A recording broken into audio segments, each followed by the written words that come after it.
Hi everyone, my name is Beth Cimini. I'm the lead image assay developer in Ann Carpenter's lab, also known as the Imaging Platform at the Bird Institute. Today I want to talk to you about using CellProfiler Headless Li in the cluster or in the cloud. Now I'm looking here at the CellProfiler interface that many of you know. If you don't, you should go back and watch the CellProfiler introductory video. Now the great thing about CellProfiler is that reproducibility is built in. CellProfiler, as I've said before, is essentially a workflow system where you can load lots of images in and then get CellProfiler to run the exact same analysis on all of your images, whether that's 1, 10, 100, 1,000, 1,000,000. But what does running 1,000 or 1,000,000 images actually look like? How can you actually do it? You probably don't want to be doing it, for example, on your laptop. You probably want to be able to do it in a cluster or somewhere, and this is what I'm going to teach you how to do today. With the CellProfiler thing that I'm looking at right now is often called a graphical user interface, or a GUI, and I'll probably use those interchangeably. All that means is essentially it's a version of a program where I can point and click on buttons, and the buttons will do things. I can, for example, go into test mode in CellProfiler, I can hit start, and I'll get some nuclei. Now this is the translocation pipeline that if you've watched the CellProfiler Analyst introduction, you may have already seen. Now the GUI is essential to CellProfiler because without it, there's no way I can configure all of the settings that I need to configure in order to actually get my cells to look right or whatever other things I'm trying to find. And it's hard to add measurements, things like that, without being able to use this GUI or graphical user interface. So this is an essential component of CellProfiler. But if I want to start running a lot of images, or running images that are really memory or compute intensive, I might want to run it not just with all of the eyes closed and not making windows, but actually without using this window at all, because this window does take memory, it does take resources to run. And so I might decide that I don't even want to mess with it, and I don't want to use it at all. One advantage that the GUI has is that it does, however, let me run lots of copies of CellProfiler at a time. It's going to default to 8 here on my computer because that's how many cores that I have, how many CPUs on my machine, but I can change that number to any number that's less than 8, for example 4, and I can hit Analyze, and it will go through and it will run what it calls 4 workers. It will essentially create 4 identical copies of CellProfiler, each of which is running a part of my analysis, and have them all run at the same time. It'll show me a progress bar, and if I can handle running the analysis I want to handle on my system, I probably want to run it in the graphical interface. It's just easier and it has all of these advantages. But if I don't have the ability to do that, that's where what we call headless programming, just programming in the terminal without any of this, can help. Go ahead and let that run. So what I'm going to do here is I'm going to go to my terminal, and I can just open this up by going to my Launchpad, I'm in the terminal. If I'm working on a PC, I can go to Command Prompt. And either way, I'm going to get something that looks pretty similar. I'm going to hide the PC version for a moment here. Now, how do you actually run CellProfiler in your terminal? So I'm going to start by typing CellProfiler here. And this is because I have CellProfiler installed through Python on my system. I want to show you this first because it's easiest, and then I'll come back to showing you how you would do it if you just have CellProfiler downloaded and installed from our website.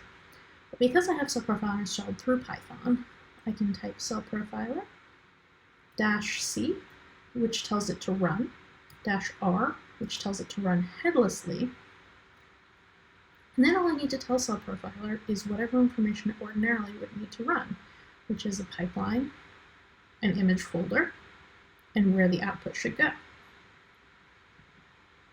Now the easiest way I've found to do that is to open up the window where all of those things are, and you can actually just drag and drop files from a file window into your terminal. So I'm going to type -P, which stands for the pipeline file. And I can just go ahead and drag and drop this pipeline file right into my terminal window. Dash I here is going to stand for my input, where the input to this pipeline is, and it's in this translocation data folder. And then dash O is where I want the output to go. Now I don't have a folder that I want for this yet, so I can just start by typing translocation. I'm actually just going to type the first couple letters and then hit Tab on my keyboard, which will fill everything out without me having a chance of making a typo. And I'll type in just the new name of a directory I might want. So I'm going to call this output Headless. And that's it. That's all it takes to run CellProfiler Headless Li. You have CellProfiler installed through Python.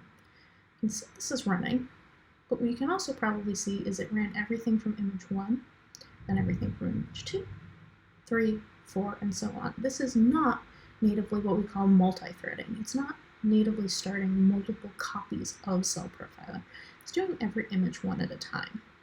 So while we've gained the advantages of being able to not have to create this window and not have to take on the computational maintenance of keeping that window open and keeping the progress bar going, we've lost some stuff in the sense that we're now only running one image at a time. There are ways around that. I'm going to show you a couple of them. But the first thing I want to show you is just how you would run it if you don't have CellProfiler installed through Python. It's a little bit easier actually if you have Windows.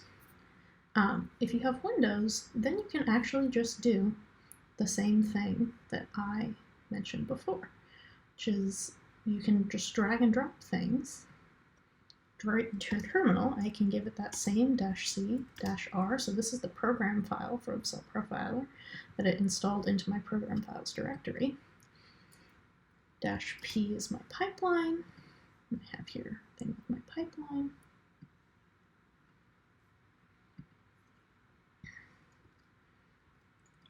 -I for my input directory.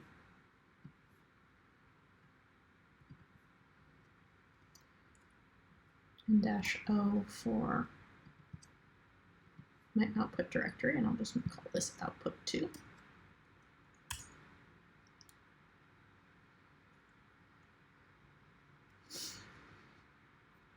And it's going to take a second to think, but then that's going to just work.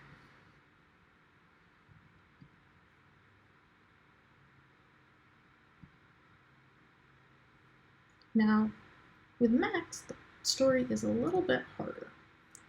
The reason the story is a little bit harder is because on a Mac, what you look at here and you think is actually the program file isn't actually a program file.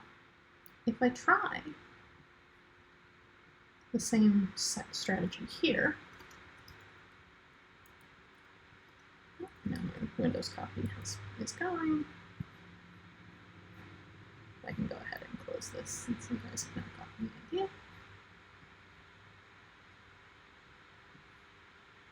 Open.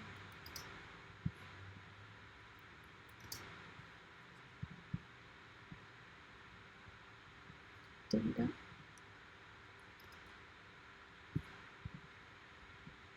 And call this output Headless application. So if I try this here, my terminal tells me that application CellProfiler 319 app is a directory, and it actually is.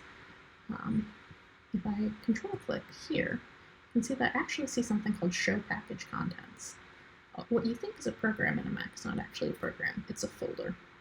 The real program for CellProfiler that you would need if you've downloaded this from the website is in Contents, Mac OS, and it's the CP Unix executable. Drop that into my terminal.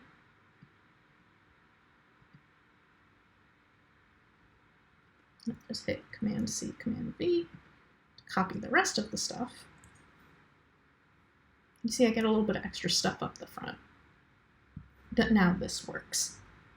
So it's absolutely possible to run Headless. Even if you haven't installed Python, CellProfiler through Python on your machine, you've just installed it from the website.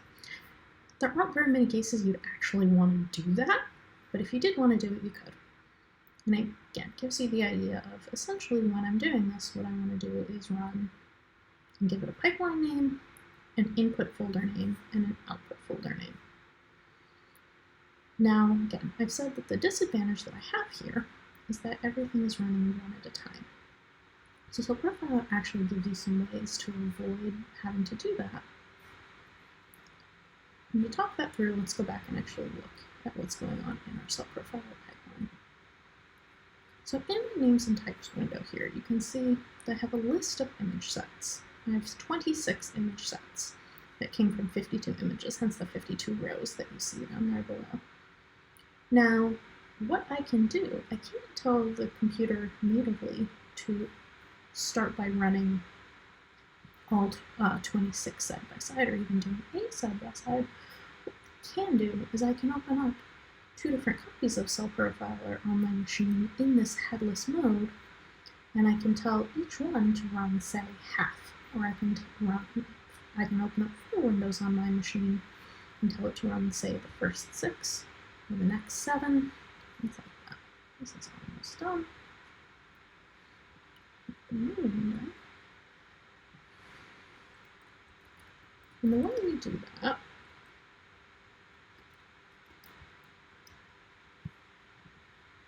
are with what we call flags.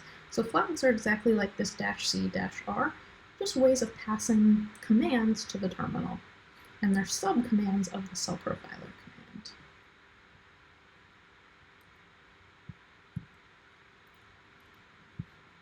So I start out exactly the same way that I've done everything else.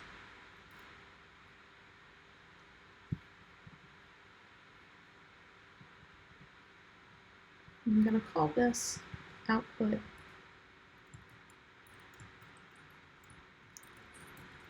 first 5.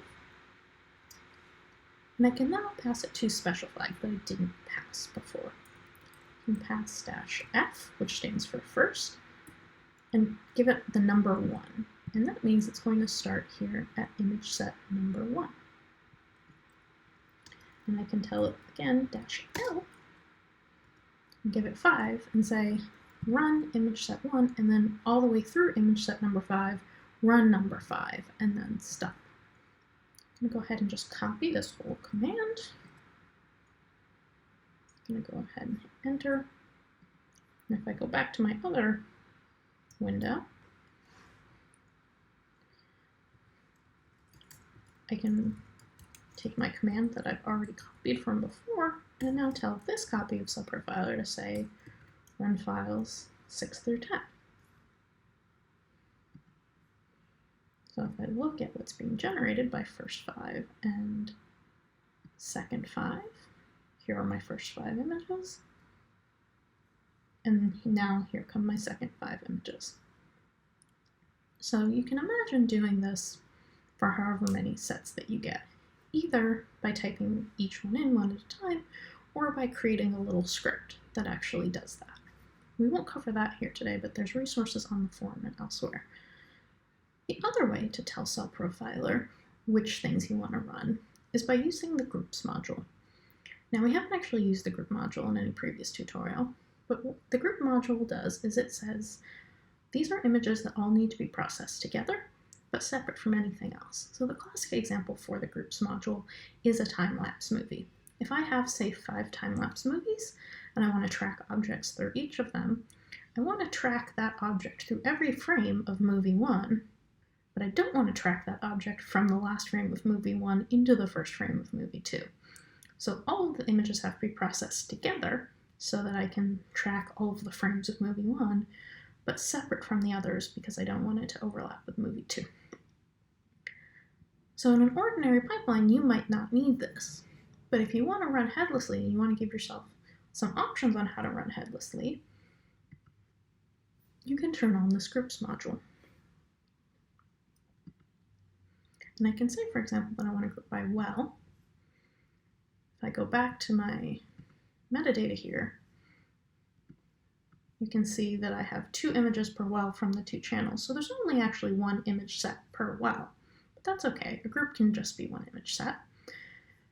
Now, if I look at the groups, you see that I have my same 26 groups, and each one's grouped by well. So if I save a copy of the pipeline where this group module is turned on,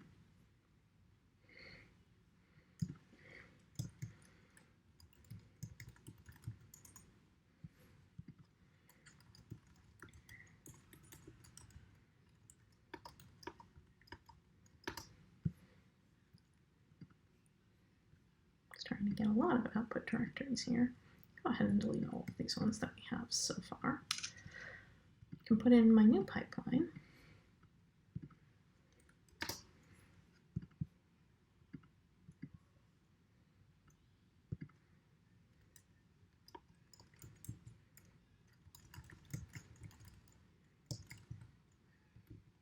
Say that I'm going to run well A12. And then instead of running first and last, I'm going to do -G for groups. I'm going to tell it that I want it to run metadata well equals A12, which is one of the wells that I have here.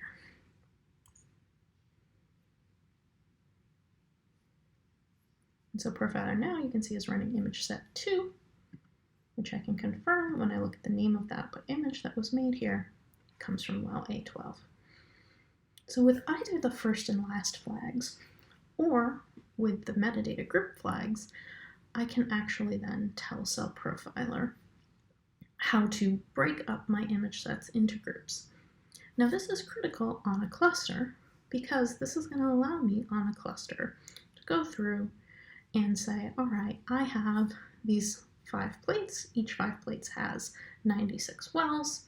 So these are all of the groups that I have, and you can work with your local IT department to figure out how to write an appropriate shell script for your cluster to be able to correctly send those, if it's 5 times 96, 480 jobs to your cluster.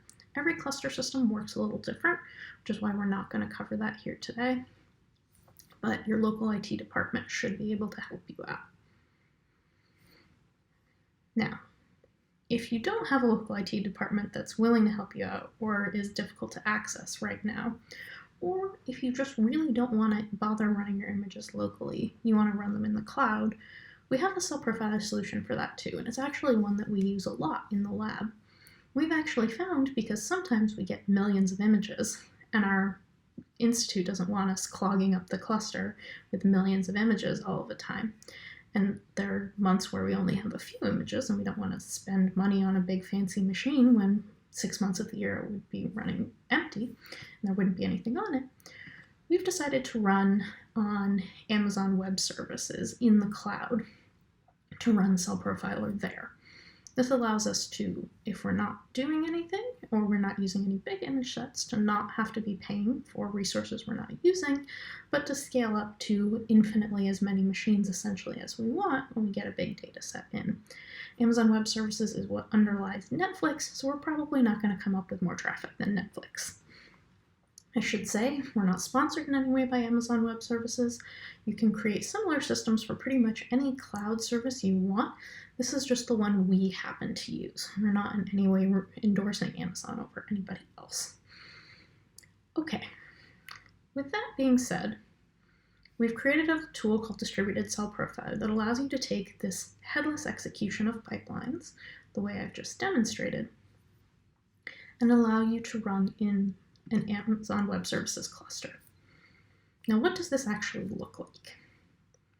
So here is an example virtual machine on Amazon. Amazon refers to these as instances, or sometimes EC2 instances, so we'll probably use a lot of that terminology interchangeably. This particular instance, or virtual machine, is in the category that Amazon calls M416X large, which are machines that you can check out, which have 64 CPUs and 250 gigs of RAM. One of the things that we like about running in the cloud is that there are lots of categories of virtual machines, and we can check out, for example, small virtual machines when we have small jobs that we want to just run lots of them fast, or if we have big jobs that take a lot of memory, we can pay a little extra in order to get a machine that has more memory.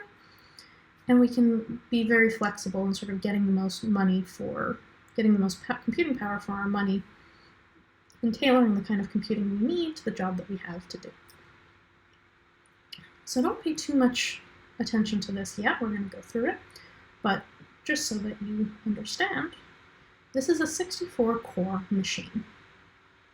The way we have set this up, and again, this is not actually how we would typically set this up, but for instruction purposes, the way we've set this up is we've put onto the 64-core machine 16 what we refer to as Dockers. Now, Docker is a service that allows you to essentially make a self-contained virtual operating system. So in the same way where we have a virtual computer, we can now place virtual operating systems that already contain all of the programs and files we need and are pre-configured to do the jobs we want. We can put those directly onto the virtual machines. And so in an instant, we essentially have a computer that's set up exactly the way we want with the programs we want to do the jobs we want. So on this 64-core machine, we've placed 16 Dockers, each of which is set up to run CellProfiler jobs, and each of which is running 4 CellProfiler jobs at a time. Each of the Dockers has about 1/16 of the machine's total hard drive. It has about 1/16 of the machine's total memory, and it's running 4 copies of CellProfiler at a time. And you can set up these machines in a lot of different ways. You could set up lots of individual Dockers, each of which, say, has only 1 CPU and 1 copy of CellProfiler. Set up one big Docker that has a lot of copies of CellProfiler in it. But we found that having a few copies of CellProfiler inside a Docker is relatively stable.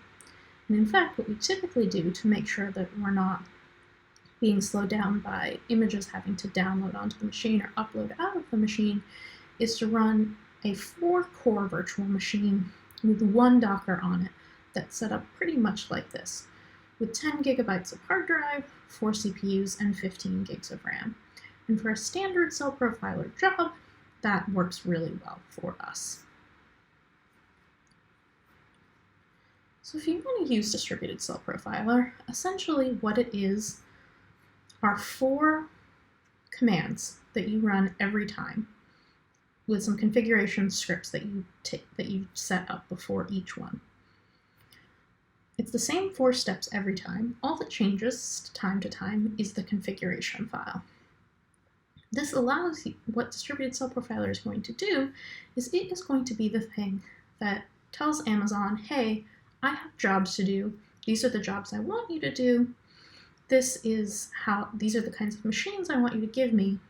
It then starts that, it starts running CellProfiler, and once CellProfiler is done, it will keep an eye on it the whole time, and it will shut all of that off when you're done. So with Amazon, you're paying for whenever you're running a virtual machine. This will allow you to only pay for when you're using the machine, and it will automatically shut everything down when you're not using it anymore. This is what we in our lab have found is the best way to do this and to run CellProfiler at scale. This is the AWS Management Console. This is where you create AWS resources. And a list of what resources you need are right here on the front page of the GitHub. Now, the first step, and all of this is documented in our wiki, is going to be just setting up your account. And I've already gone through and done this today. We have really explicit instructions for how you might go about doing this and what you actually need to do to actually make this work. In the interest of time, I'm not going to show it all to you because it's also pretty boring. But once you've done this, and you only have to do it once, you should have an AWS account that's set up to go. And I've created this one specifically for this tutorial, and I'm going to destroy it once this tutorial is over. Okay, we're going to run a pipeline today that's called Advanced Segmentation. We're done with the translocation pipeline for now.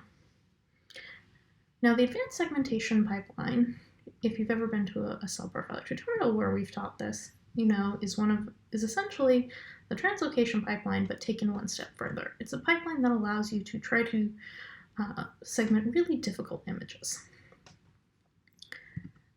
Now, the first step in running anything on Amazon Web Services is to just give it access to all of the files that you need to run it. S3 is what Amazon calls its simple storage service. Essentially, this is your remote hard drive on Amazon. This is where you can upload files to or download files from. I've created a GitHub bucket or an Amazon bucket just with my name on it.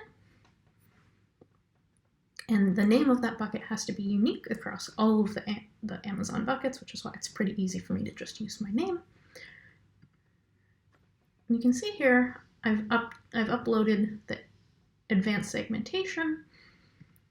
It's in plate BBBC 22. I've given it all of the illumination correction images, which we use to flat field correct the images.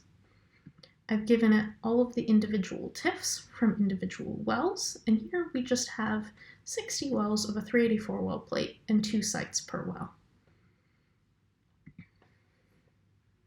And I've also given it a CSV that has metadata. In the same way with translocation, we were giving it information about what dose of drug each well was treated with.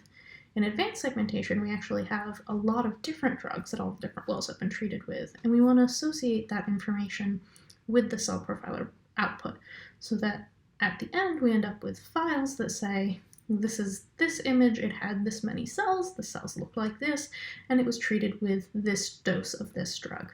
And then all of our information is always together for the future. Also, some things in the Workspace folder that I've created this. This is the way we often set up experiments in our lab and data structures. You can set it up any way you want. This just helps keep us organized, especially when experiments we do have multiple batches. So I have a batch files folder, a load data CSV, and a pipeline folder.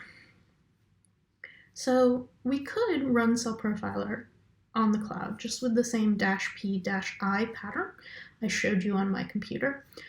The problem is when you start getting to millions of images, that becomes very time consuming for it to load all million images right up front, when you might only be using 5 or 10 to do a particular job. Amazon also charges you a tiny fraction of a cent every time you ask it what images are in a particular folder.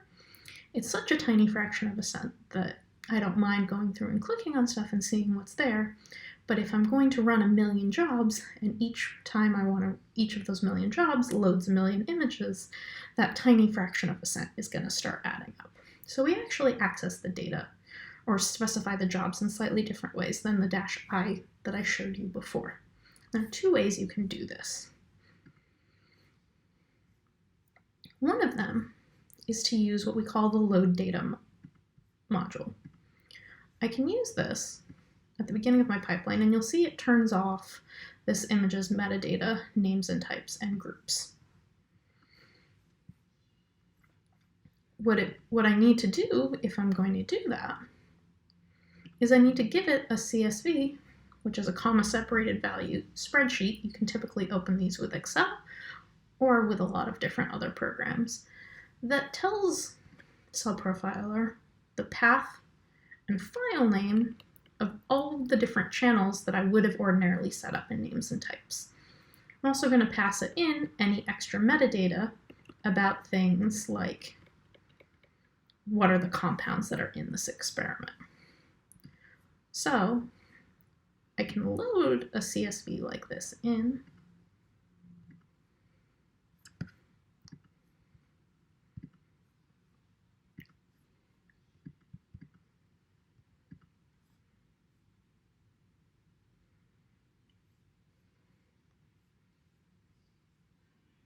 Oh, need to load the correct pipeline in. See, tutorials don't always go the way you would ideally want. So here we go. I'm going to clear out the files that were there before. I'm going to put in the right files for this experiment. So I had my images metadata, names and types.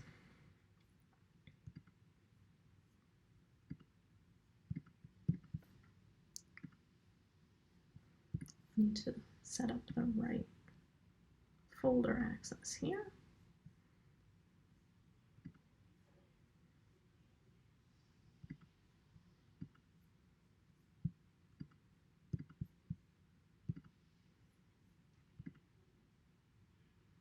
So one of the ways I can make a CSV like this is by hand, just knowing what columns I have, but I can also export it from CellProfiler by going to File, Export Image Set Listing.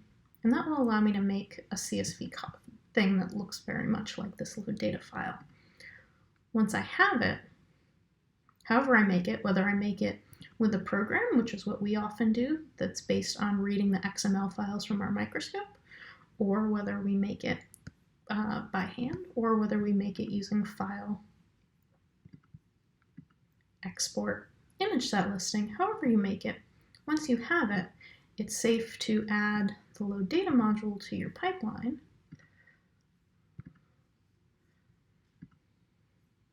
to tell it where your pipeline is. And it will then allow you to load all that information in and run it.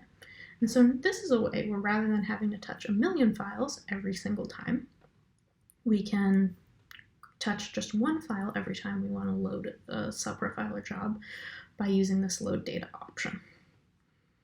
The other thing we can do instead, if we'd rather, just go ahead and reload the pipeline here, is I cannot mess around with load data. I can keep my names and types and everything exactly the way I want it to be. And I can use the Create Batch Files module. Now the Create Batch Files module is really helpful for whether you're running on your own cluster or on a cloud-based cluster like Amazon or Google or Azure.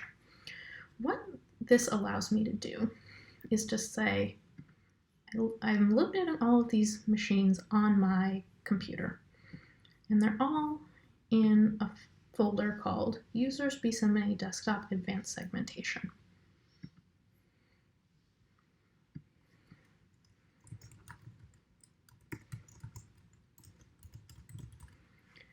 Now, what I can say here is that, all right, now I want to run this on the cluster. And hey, cluster, when you're running, instead of finding the files at Users Beth Cimini Desktop, because you're not going to find them on my machine anymore, you're going to find them wherever they're stored by your cluster. Now, when we run things on AWS, they're always in a folder called Home Ubuntu Bucket, and that brings me here to my bucket. And they're in a folder there called Advanced Segmentation.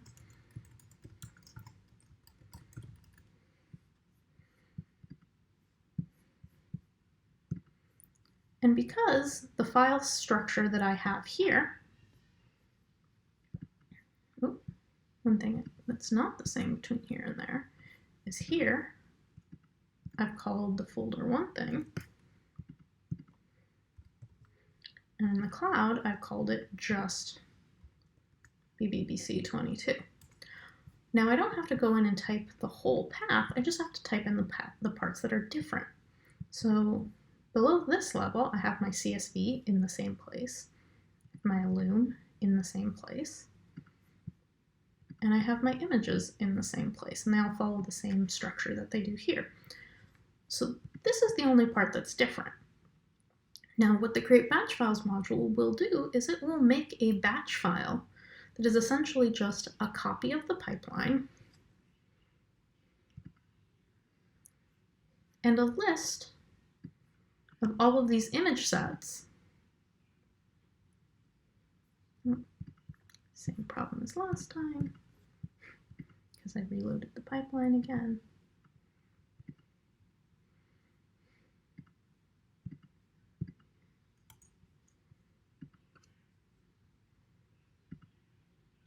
It'll take a list of all of these image sets and all of these groups. I turn on groups, and I need to turn on groups to run AWS. I need to use that -G plate, or -G, and here I'm going to group by plate, well, and site.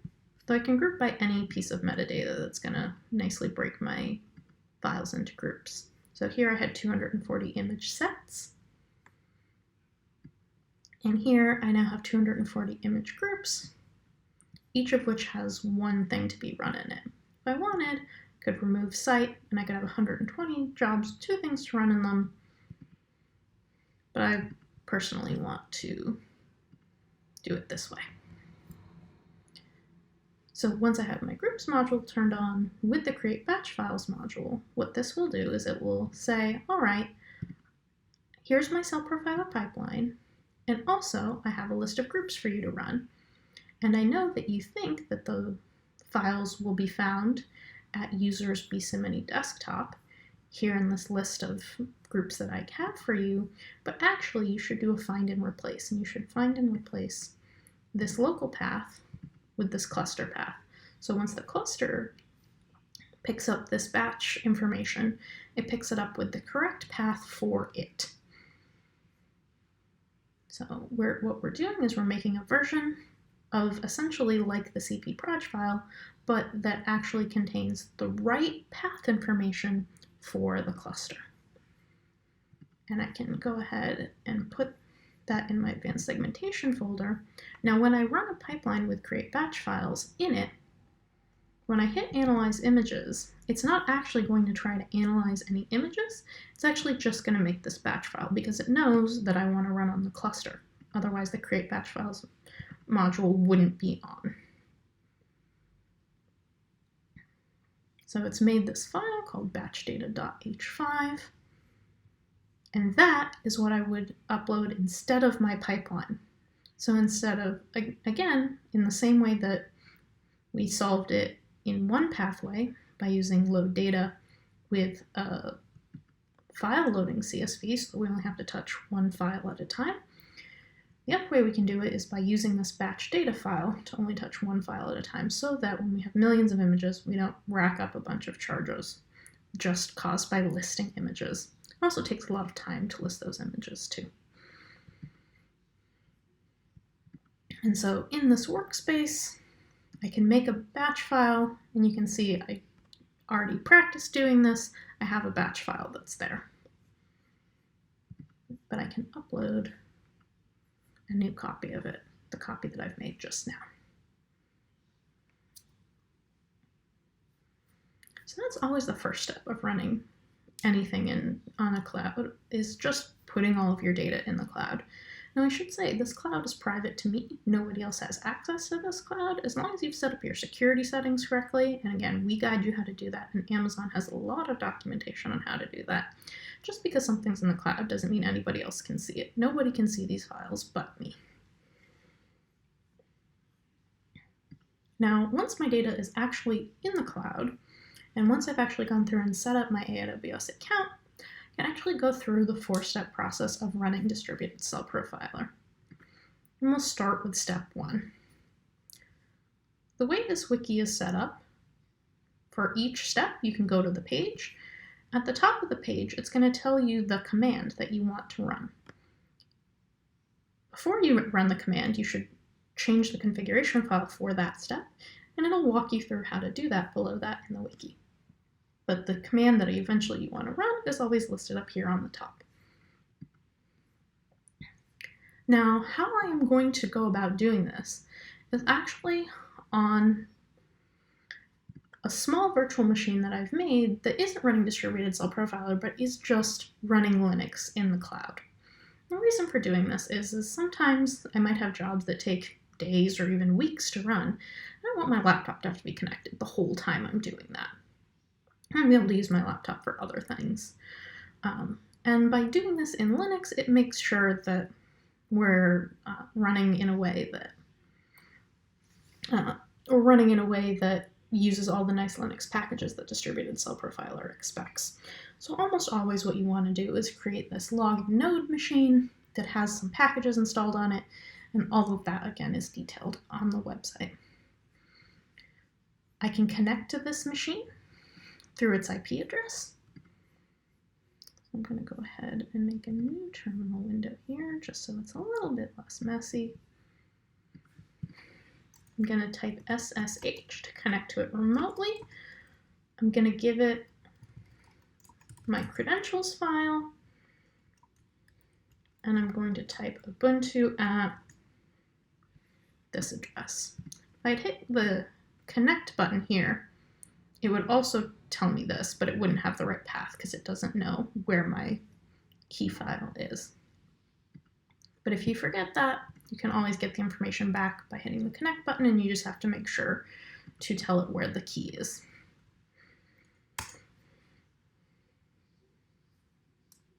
And when I do that, you can see that now my terminal, instead of starting at desktop, which is where I was running terminal before, now starts with Ubuntu at. So I'm now running commands on this little Linux machine that's running in the cloud.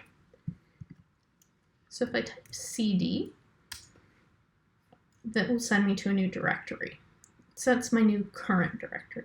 If I type ls, that's the list command, that will show me what files are in my current directory. And so if I list where files are where I am right now, there's a folder here called DistributedCellProfiler, and I can set my current directory to that by typing cd and the first couple letters and then hitting tab.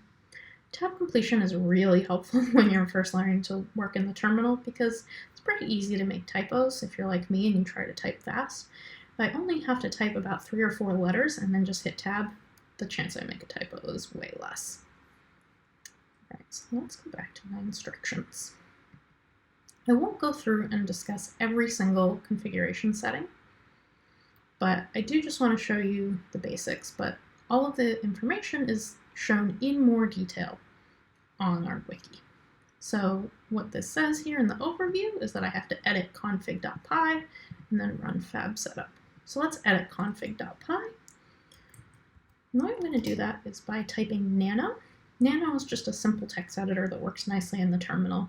You might like a different one like Vim or Emacs, but I like nano. There's no wrong answer here though.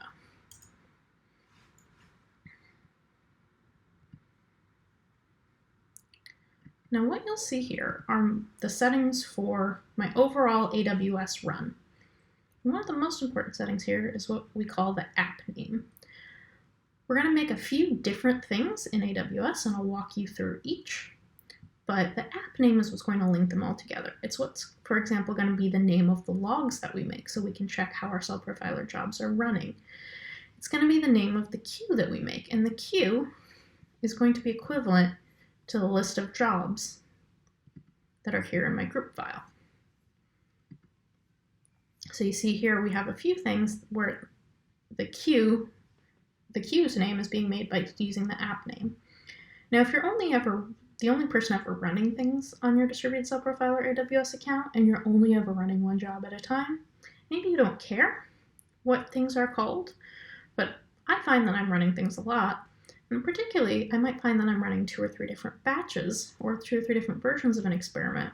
And someday I might want to go back to the logs and figure out what version I was running on a given day and what the output looked like on that given day. So giving things a descriptive name, distributed CP, isn't really very descriptive.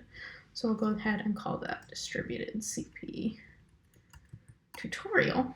It's a little more descriptive. Gives me a descriptive name where I can go back to the logs later. It then has some information about what version of the Docker we're going to use, and it's a version that's running CellProfiler 3.19, the same as my laptop here, and it's Distributed CellProfiler version 1.2.1. Some information here about configuration files that you'll only set up once, but it includes things like the name of my bucket. It also wants to know the name of my cluster. It wants to know how many machines I'm going to put in that cluster, how many Dockers I want to put on each machine, which is 1, and how big of a hard drive to put on that machine, which is 30. Then it has some information about where the list of jobs, again, the list of jobs matches this list of jobs here, is going to go, what the name of the log group should be, and whether or not, if a file has already been processed, I want to process it again. Sometimes you might want to do that if you realize that you made a mistake in your first pipeline, you just want to overwrite the previous data. You can set this to false, but if you're running a big experiment and you realize halfway through that you've accidentally forgotten to run part of the experiment and you want to resubmit all of the data, but only rerun jobs that didn't run yet, this check if done bool can be really helpful for that. So I'm going to hit Control O to save the changes that I've made here, and Control X to exit. If you're using a different editor, you might have a different set of commands, but Control O and Control X are what work for Nano. And if I go back to my instructions, it tells me to run fab setup. Now this is going to take a few minutes, and it's going to do a few things. And the easiest way to see that is by actually going into my AWS account. So I have a few different things that are pinned up here that are the things I use the most, but you won't have that necessarily on your machine. The first thing I want to do is look at the queue. And the first thing that it's going to make is the queue. Now the queue is, like I said, essentially where the list of jobs goes. It is this grouping list, but in the cloud. I have something here from a previous run. Here's my new tutorial queue, and you can see now, therefore, why I want to give things a descriptive name. There's no messages available. I don't have any jobs put in my job list yet, but I do have some things. It has a visibility timeout of 2 hours, and essentially that is how long should it try to process with CellProfiler a given image before it gives up. 2 hours is probably a little bit longer than it will take, but that's okay. It also has, if I go to the configuration for this queue, a dead message queue. So you don't want Distributed CellProfiler to keep trying a job indefinitely. If it's running a job for the 100th time, it's probably no more likely to succeed than the 99th. So what Distributed CellProfiler will do is it will try to run a CellProfiler job. That job will be something that corresponds to this group list. If it succeeds, it'll delete that job from the queue, and that copy of CellProfiler will pick up a new job, a new set of images, and keep processing. If it fails, it will put the message back. Now, again, we don't want to try a message an infinite number of times, so after the 10th time that job gets put back, it goes into dead messages. And the reason for this is simply Distributed CellProfiler is going to keep trying to run jobs for as long as there are jobs to run, but we don't want to keep a cluster going and keep paying for computers that are trying to process jobs that might have a corrupted or a bad image and are never going to finish properly. So the dead messages queue is really important there. I've changed this down to 1 hour now, because that's a little more representative of how long individual images will take to process with this. If I go back here, it's also made a cluster called default. I can find that in the container service, or ECS.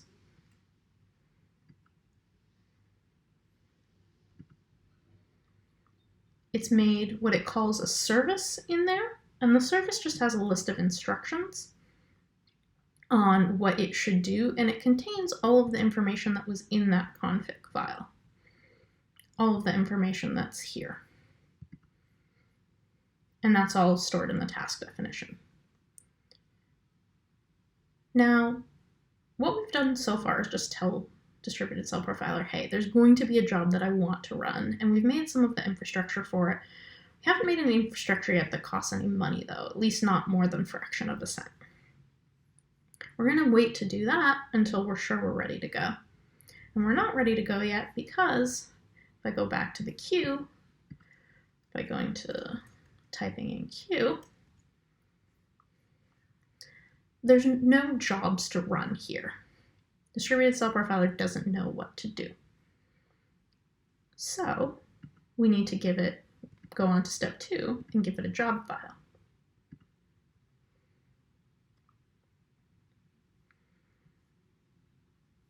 Now we give you some, if I hit ls, type ls, and then I do the files directory of Distributed CellProfiler, you can see there's a file called example job, and there's some files called example fleet.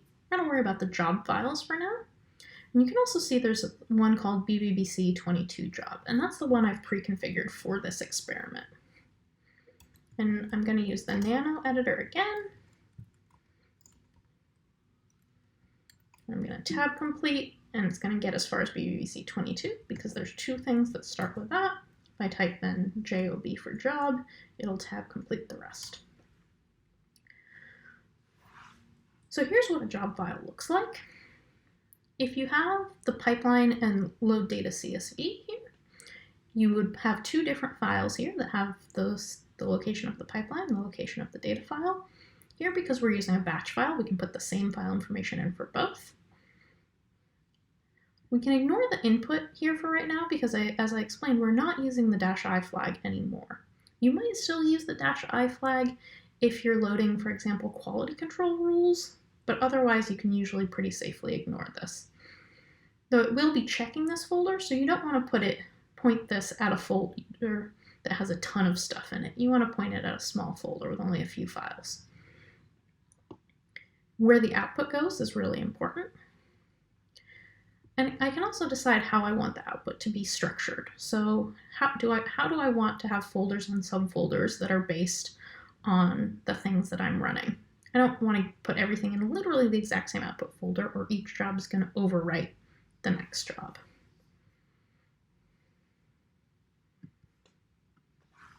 And then each one of my groups consists of one of the group listings that was here. I have one plate, I have one well, I have one site.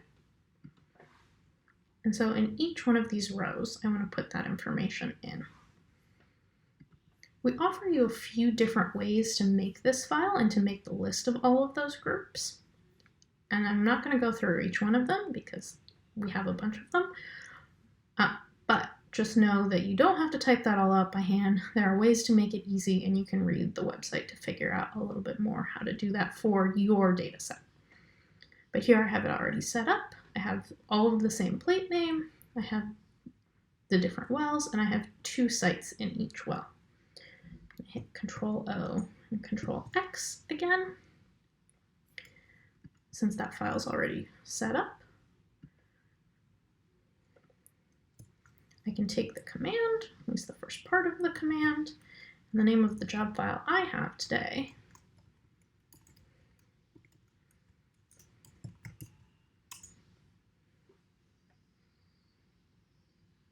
And it's submitted all of those jobs. If I go back and I look at my queue now,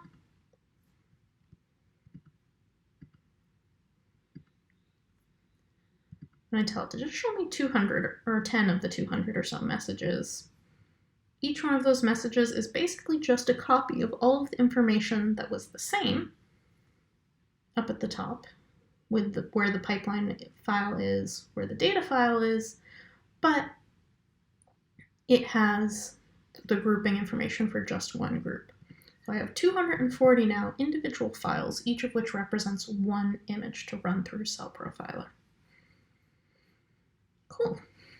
We're ready now to actually make our virtual machines and actually start running jobs.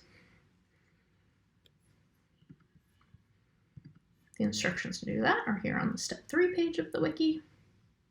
And it tells us that I want to make a fleet file and then run this command to start it. So again, if I list the files directory, there's a BBBC22 fleet in there. So let's take a look at that with Nano.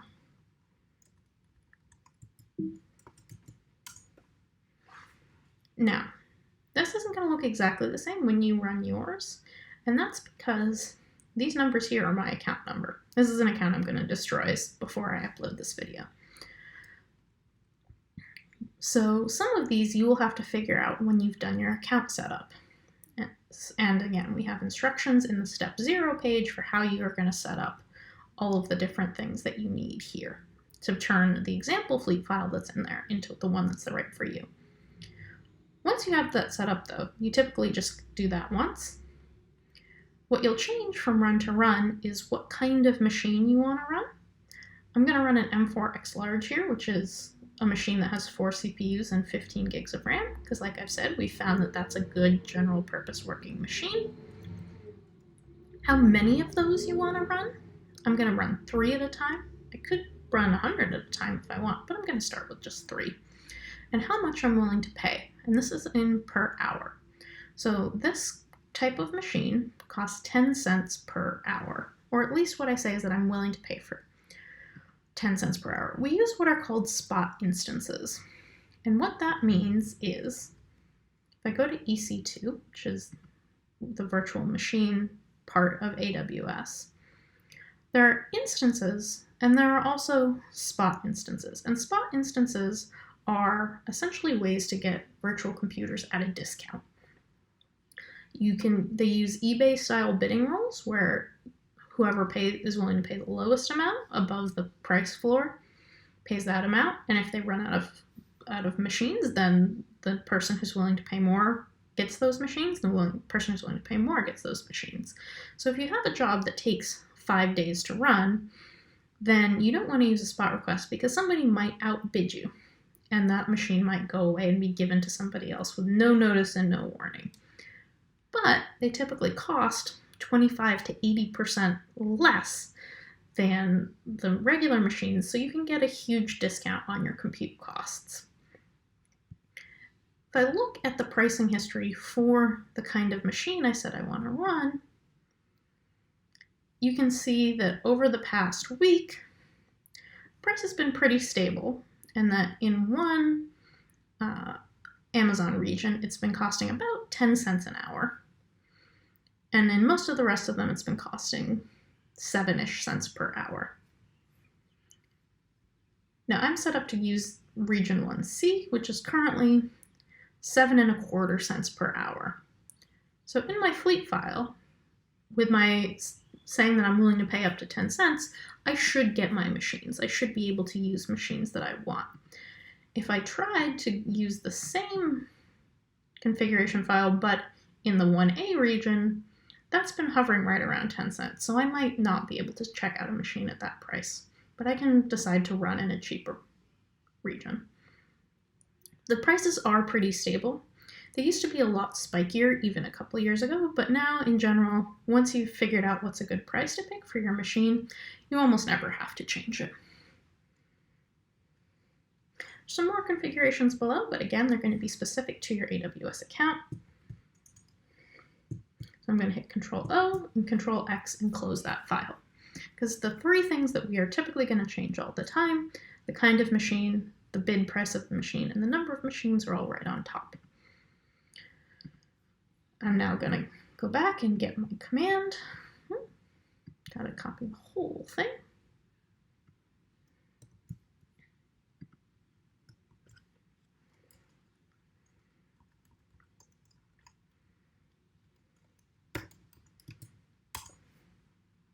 All right.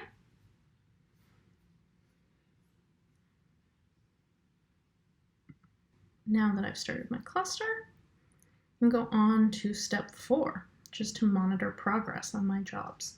Now this is the only one where you don't actually have to create your own configuration file. This is going to be automatically created as soon as you run start cluster. Now the monitor is really important. The monitor is going to go through and actually keep an eye on DistributedCellProfiler for you, and it's going to shut everything down when DistributedCellProfiler is done running. So in its own way, it is the most important job. We want to be running it inside a program called either Screen or Tmux or something similar. And if you're not familiar with those, essentially what those are programs that allow something to keep running even when you're not connected to a machine. So, for example, we're running all of this in a Linux machine in the cloud, but we don't, and while I'm connected to it, anything that I'm running is going to continue running.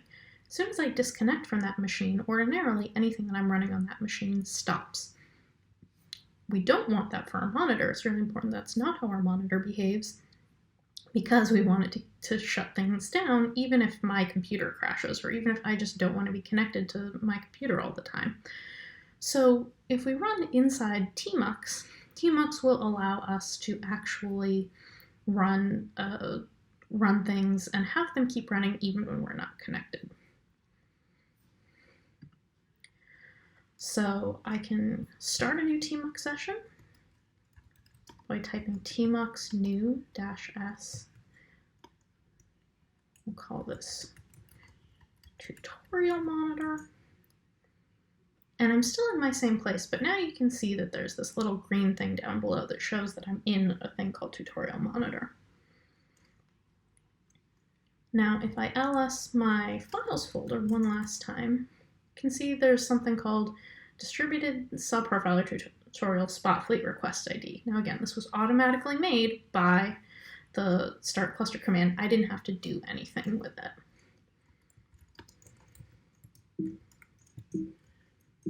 I have to start by going to the right directory, which is files. And you can see it's nothing very fancy in this config file, but it has the name of the spot fleet ID, so it can shut it down. It has the name of the queue, so it can delete that when it's done, and what time in Linux time we started running this, so we can export the logs just from the time we started running this. So if you want to use the same name over and over again for multiple batches of data, you don't re-export every log for every file you've ever processed every time. And my command to run the monitor is python run.py and the name of that monitor.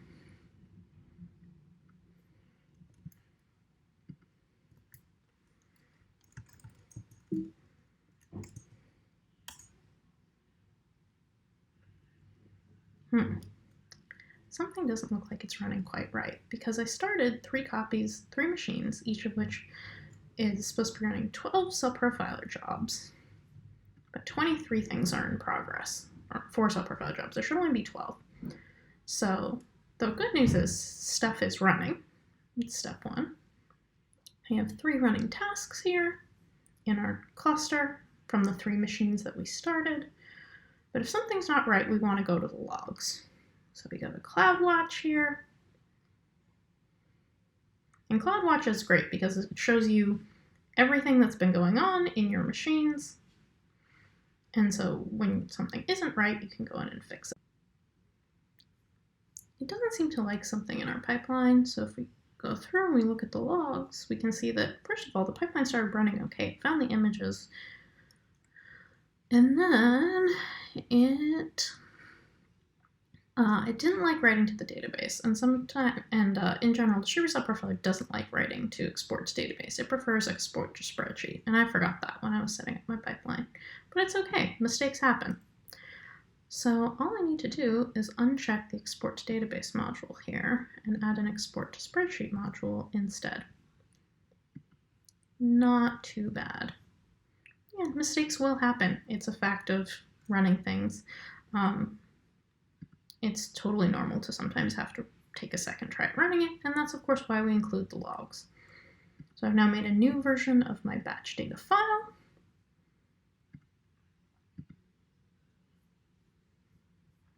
I can go in.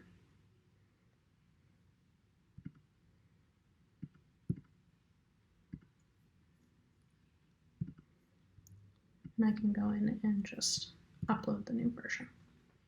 Nice and easy.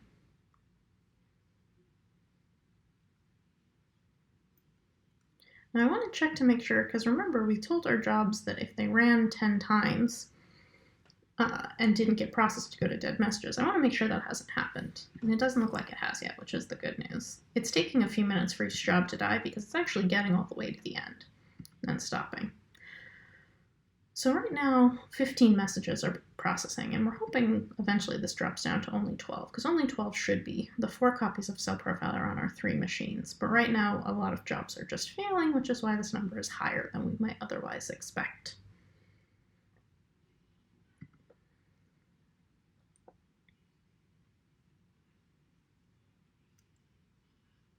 I go back to CloudWatch. And see, these are the things that are monitoring if the machines are working, and it will close down any machines that crash. If the machines get stuck, for example, or they run out of hard disk space and they stop running CellProfiler, it will shut those down and make new ones. I now go in and take a look at my log groups again.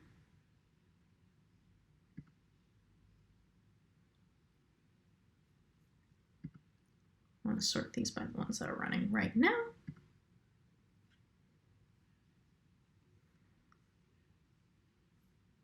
And it looks like so far so good, but we won't know for sure until it gets to the end of export to spreadsheet.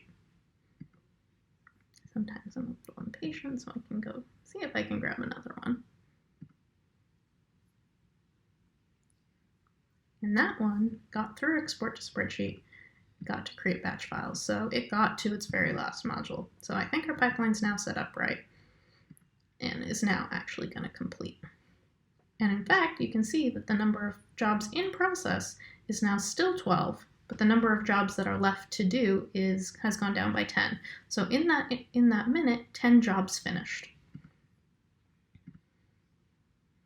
And it says that it tried to move the files from the local hard disk of this machine into my S3 bucket, and that succeeded.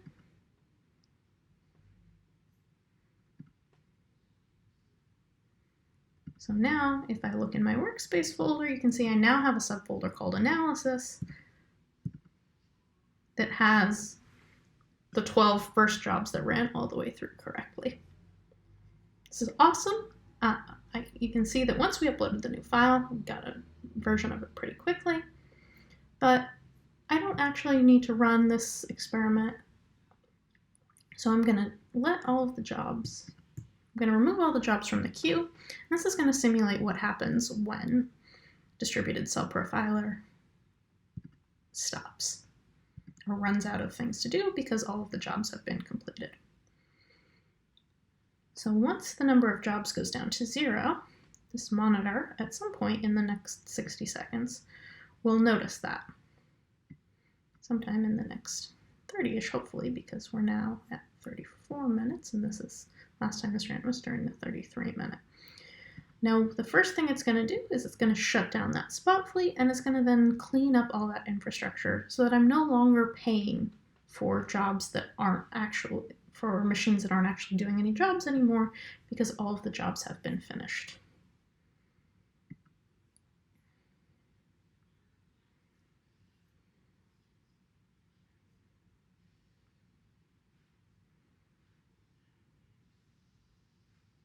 Great. And it's now going through and shutting everything down.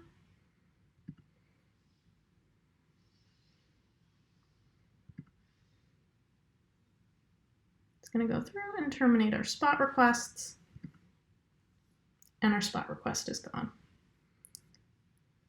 And it's cleaning everything else up and exporting the logs so that we can go back and look at them later if we need to. So that's the introduction to DistributedCellProfiler. I hope you've seen that once you get it configured, it's actually pretty simple to get running, and even if you make a mistake is easy to correct, and you can use it to process now jobs, not just ones that will fit on your laptop, but jobs that may take up many terabytes or require huge amounts of memory, more than you have on your local machine. If you have questions about how to run DistributedCellProfiler, you can, of course, always come onto the forum. Things tagged with CellProfiler will also show up for DistributedCellProfiler. And of course, we want to thank Koba, as always, for sponsoring. Thank you so much. I hope everyone stays safe and well. Enjoy the rest of your day.